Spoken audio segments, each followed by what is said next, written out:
দিনটা ছিল শুক্রবার ভোর 4টে। আমরা বেরিয়ে পড়েছিলাম তারাপীঠের উদ্দেশ্যে, তারা মায়ের নাম করে। অনেকদিন ধরে যাব করে আর যাওয়াই হচ্ছিল না, তো এই প্ল্যানটা হঠাৎ করেই হয়ে যায়। আর হঠাৎ করে প্ল্যান করলে কিন্তু দেখবে যাওয়াটা কিন্তু পসিবল হয়ে ওঠে। এই গ্রামের প্রাকৃতিক দৃশ্যগুলো উপভোগ করতে করতে কিন্তু আমরা প্রায় 5 ঘন্টা পর তারাপীঠে পৌঁছে যাই। আর কিন্তু রাস্তা যেহেতু সকালবেলা ছিল, রাস্তাঘাট কিন্তু মোটামুটি ফাঁকাই ছিল, তো আমরা খুব তাড়াতাড়ি তারাপীঠে পৌঁছে যাই সকাল 9টা নাগাদ। তারপরে ওখানে গিয়ে কিন্তু আমরা একটা হোটেল বুকিং করে নিই, যেহেতু আমার ছেলের একটু ইচ্ছে ছিল যে সুইমিং পুলে স্নান করবে।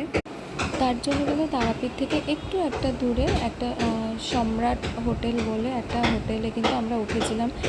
সেটাতে দেখো কি সুন্দর একটা পার্কও আছে, প্লাস একটা তোমার পুল আছে, যেখানে কিন্তু আমরা খুব চুটিয়ে স্নান করেছি। এই যে আমার ছেলে এবং তার সাথে একটি বাচ্চা মেয়ে, না বাচ্চা বলবো না, ওর কিন্তু বিয়ে হয়ে গেছে, বাট ও বাচ্চাদেরই মতন। এই দেখো আমার ছেলে কিন্তু প্রচণ্ড এনজয় করছে পুলে। এইসব করতে করতে কখন যে দুপুর গড়িয়ে বিকেল হয়ে গেছে সেটা কিন্তু আমরাও টের পাইনি। আর দেখো ওই যে দুজনে মিলে কী করছে পুলের মধ্যে, দুষ্টুমি। আর সাথে ওরা আমাকেও এসবের মধ্যে টেনে নেয়, আমারও ভালো লাগে এসব করতে। তারপর কিন্তু সুইমিং পুলে স্নান করতে করতে মজা করতে করতে আমাদের কিন্তু দুপুর থেকে বিকেল হয়ে যায়। তারপরে আমরা কিন্তু ঘরে গিয়ে লাঞ্চটা সেরে নিই।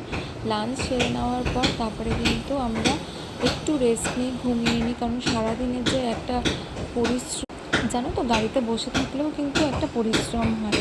যদিও আমার হাজব্যান্ডই গাড়িটা চালিয়ে এসেছি, তবুও বসে বসে কিন্তু আমাদের পরিশ্রম হয়ে গেছে। তো তারাপীঠে তারপরে আমরা সন্ধ্যেবেলা উঠে কোথায় গেলাম সেটা কিন্তু আমি নেক্সট ব্লগে বলছি।